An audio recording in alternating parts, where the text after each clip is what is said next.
Well, guys, we're here at the church recording our traditional Sunday school type study. Obviously, there's nothing traditional about this. This is very awkward for us, but we also know that life is awkward right now. Things are very different than the usual. We're not going to work in a lot of the same ways. We're not finding the normal stuff that we usually buy at the grocery stores. But sometimes God can work in the midst of awkward. And so what we wanted to do is we wanted to continue with our Bible study in Matthew chapter 5. We think it's important that we don't break away from the scriptures we've been studying because they're just as relevant today as they always have been. We've been looking in Matthew chapter 5, and so Chris and I, rather than just one of us teaching the lesson, we kind of wanted to go back and forth, reading the scriptures, talking about it, just having some dialogue, and we want you guys to be a part of that. And so you're going to have a chance to comment on some things. This is recorded earlier. We're not trying to pretend to be live. So Sunday morning at 10 o'clock, you're going to be watching this, and we're going to be watching it with you, and we're going to be able to comment with you. If you have questions, if you have prayer requests, if you want to join in the conversation, please comment on the Facebook page. Chris and I are going to try to keep this as civil as possible. We'll see. Try not to yell too much, Chris. We'll be able to edit language out later, so that's a good thing. But we absolutely need prayer. So let's just go ahead. Chris, will you say a prayer for us? Yeah.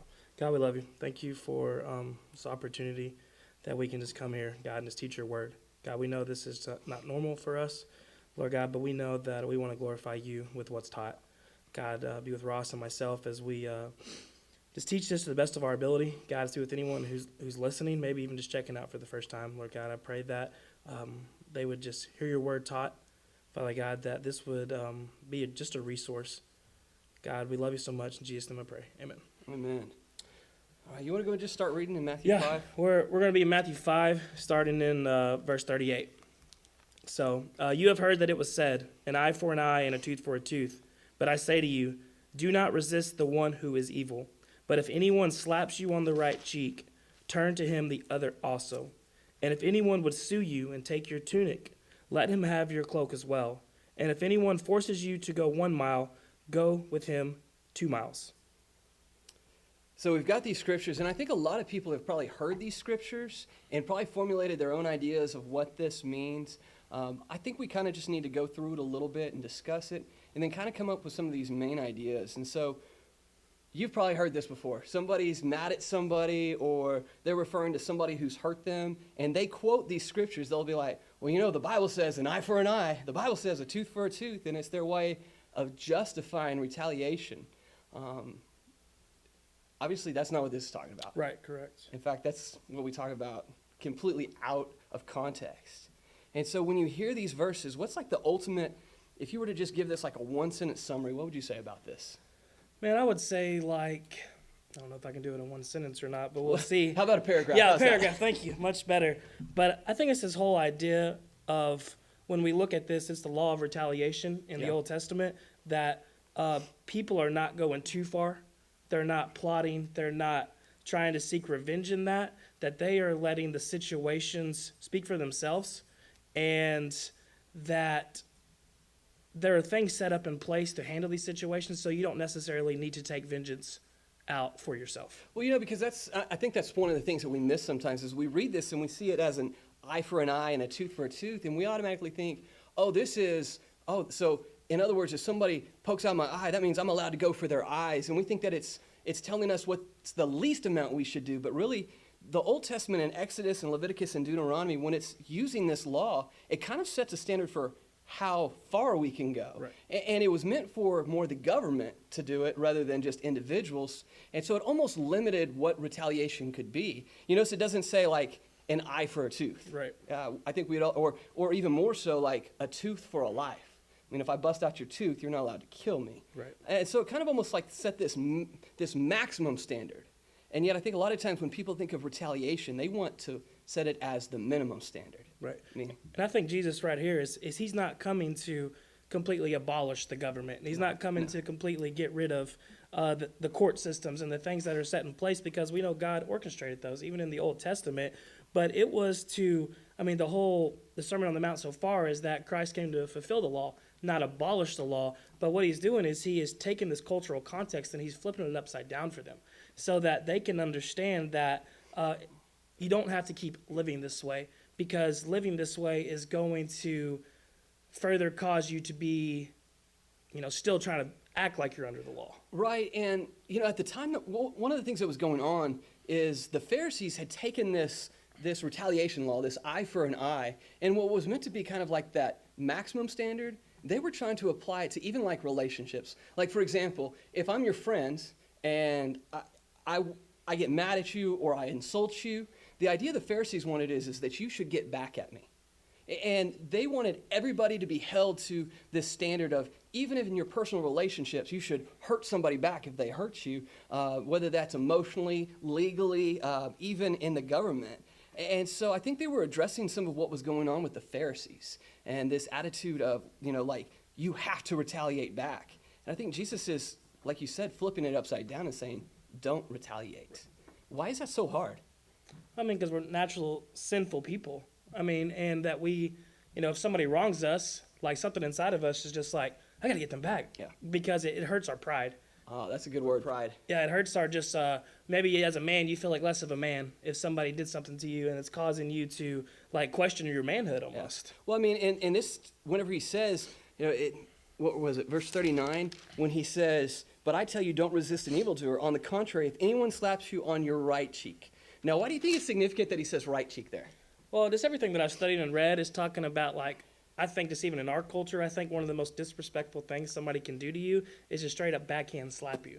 I mean, we all saw it on Twitter, the ultimate video of he's just crumpling someone. Yeah. And that's just super, like, insulting. It's more than just like a punch in the face. It's like you're insulting that person's character and their manhood.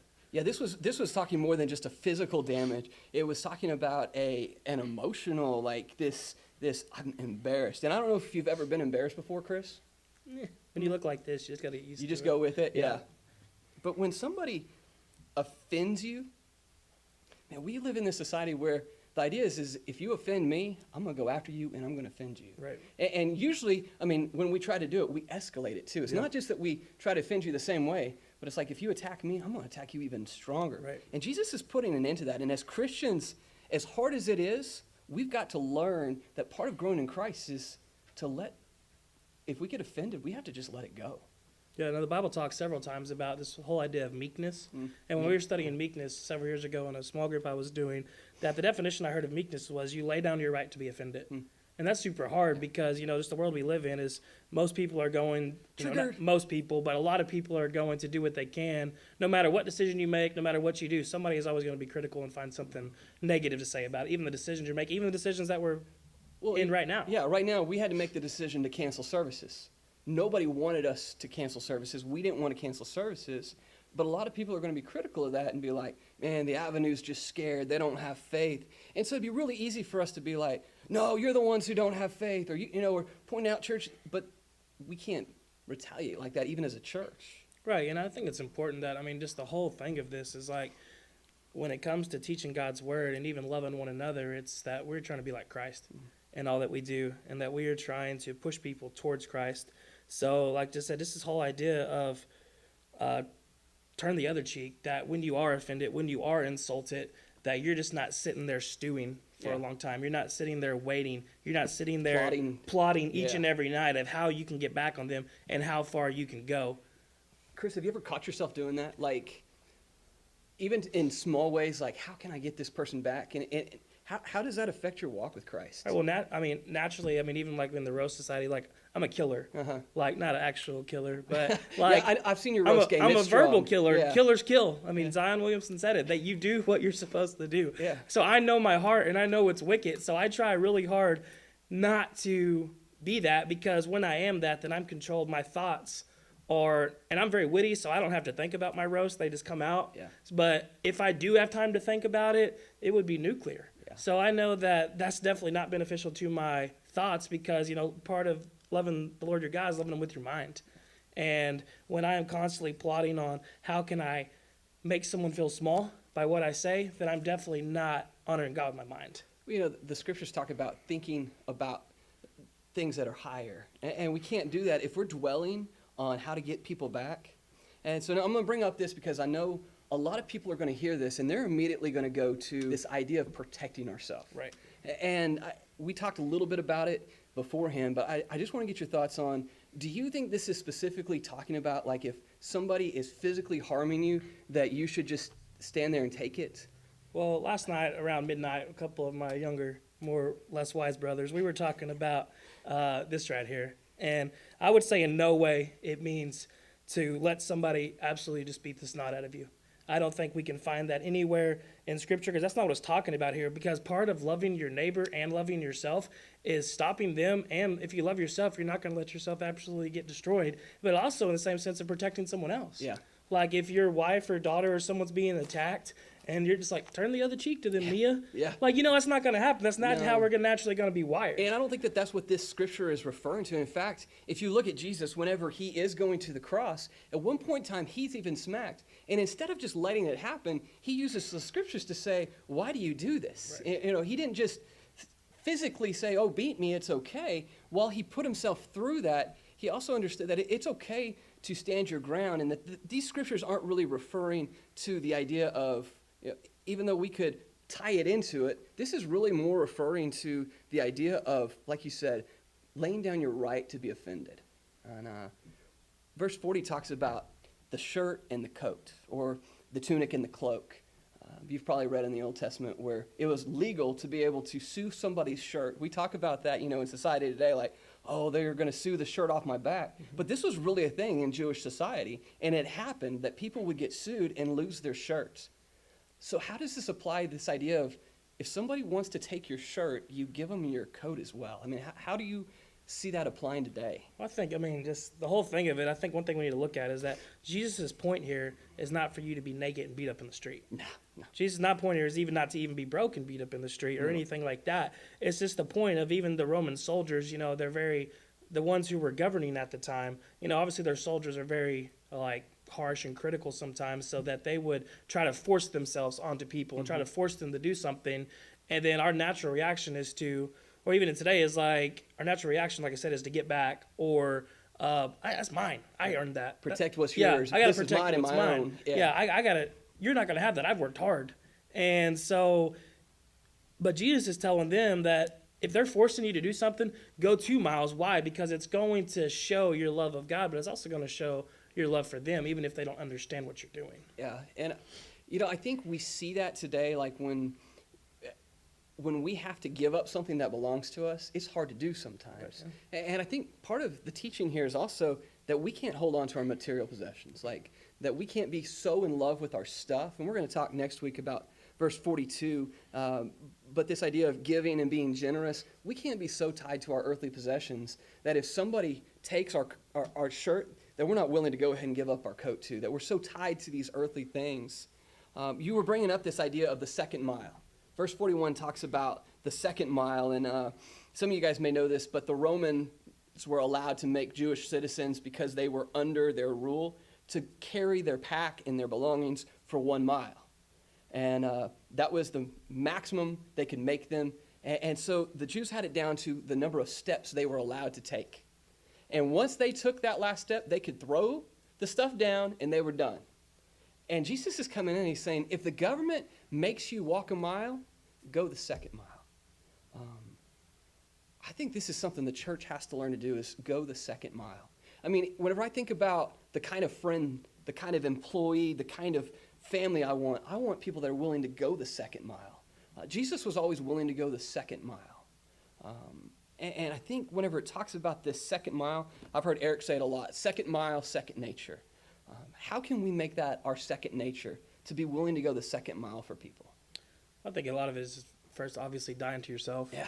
And obviously, loving like Christ, love the church, and even the people. I mean, Christ died for people who ultimately would never do anything for him. And the fact that when people see us, that we want to reflect Christ. Yeah. And Christ walks a long time with our cross, and he calls us to carry our cross daily. And there's a lot of miles and a lot of hate and a lot of things that come with that. Yeah. So I think it's just super important that that our heart is, our goal is to point people to God. And when people see you doing something that, culturally there, it was everyone expected you to do this because you were forced to do it. And even then, it's like people are even so shocked these days by someone who even holds the door for them. Yeah. How have we got us a society that holding the door and telling someone, bless you, especially right now, that need to be blessed if you sneeze, then how is that just something that's just like shocked and awe? Yeah, I think that a lot of times we've gone so far away from just being good people. Yeah. Christ demonstrated that you could be a good person, and we've got to show people that Christ died for us, and that by the way we love other people, they see Christ in us. And I think we've forgotten a lot of that as the church. Yeah. And this idea of the second mile, I hope that becomes my second nature.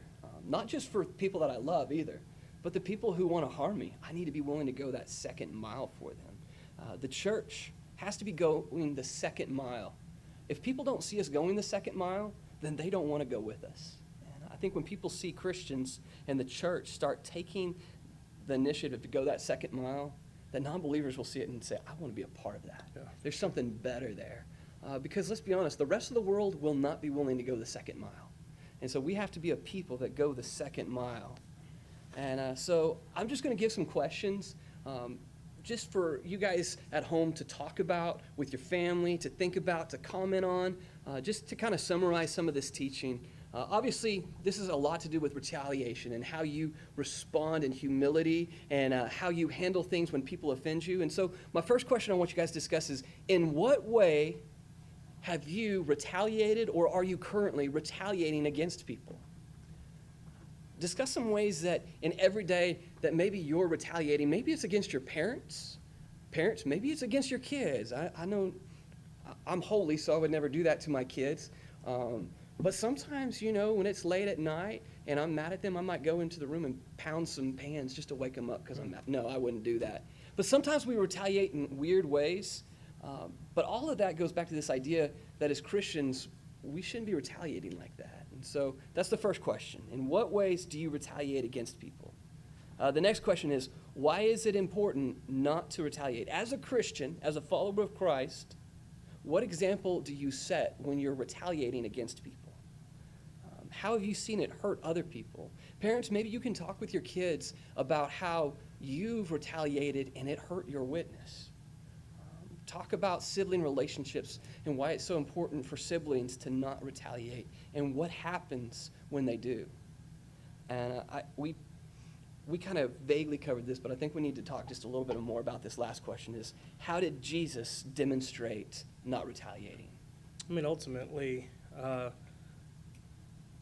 crucifixion, he was beat, he was naked, even they did steal his cloak, and they did beat him, and they did mock him, and they did, I don't say embarrass him, but they did just make a public spectacle of who he was as a person. And even the cross itself was a cross yeah, of shame. it was. It was. I mean, the cursed is the man who you hangs look on at a tree. who was next to him. Yeah. I mean, thieves and the worst of the worst. That's who crucifixion was. Yeah, even the Romans weren't allowed to crucify each other. And so, I mean, that's super important that Jesus laid down his life, but for a purpose. He laid down his life for us, for God, and that it's super important that we always point to, what Christ did for us in the crucifixion, but also in the resurrection. Yes. Yeah. This idea of Jesus not retaliating, while he did not retaliate in the sense of, he's on the cross and he's praying, Father, forgive them for they know what they. We also need to understand that in the end, when Jesus comes back again, that it's not retaliation, but he is here for justice. Yeah. And so, while some people are going to listen to this sermon and be like, oh, Jesus, always is the pacifist. Jesus is always the turn the other cheek. There's also this truth of Jesus. He demonstrated not retaliating, but there's also going to be a time for judgment. Well, I think even in the text there, it talks, Jesus said that he can call down legions of angels. Yeah. So it wasn't the fact that Jesus was beaten and bloody and he had no strength left because of what happened to him. It was the fact that he could have. And he can, in a lot of situations, we can retaliate and we can do better and we can act this way. But doesn't mean we should. Yeah, but we shouldn't. Well, let's close out in a word of prayer. Yeah. Thank you guys for watching the video. Hopefully you grew from it. Take some discussion back. Dear Heavenly Father, thank you for loving us. Thank you for the demonstration of how Christ didn't just preach these words, he lived these words. Father God, I pray that we would be a people who are not easily offended, that when people try to offend us, that we remember what Christ went through, the offense of the cross that he took for us. Father God, I pray that we'd be changed by the way we live. Lord, we know that in our heart, retaliation is natural, but because of your Son, Jesus Christ, our hearts have been changed, and that we no longer have to retaliate in the same way. It's in your precious Son's name we pray. Amen. Amen.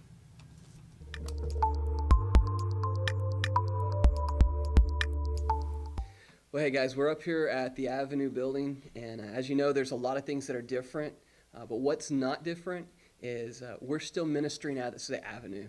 We're still here making disciples to make disciples. We're not going to quit the ministry just because the building's not open. And so we're up here and we're recording sermons, we're recording Bible studies, we're recording videos that are going to be going on to the jail. And so our ministry continues, and we're still going to be up here making disciples who make disciples. And part of that means that we still need to have finances to be able to give. And while sometimes it's awkward for us to talk about finances, it is an important part of ministry. It's also an important part of your walk with Christ, is to give to the body of Christ and to give to the ministry. And there's a lot of good ministries to give to. I think that if you're tuned into this video, you probably know that we're about helping other people and about getting the gospel to other people, maybe people that aren't used to hearing it. And so if you'd like to give, there's a lot of ways you can do that. Eric, what's the website? The website is theavenueclinton.church. There is a link on there that you can give online. There's also a text to give option. You can text the amount. We like to set our standard. Just because we're videoing doesn't mean we're not going to set our standard. Up to $1 million.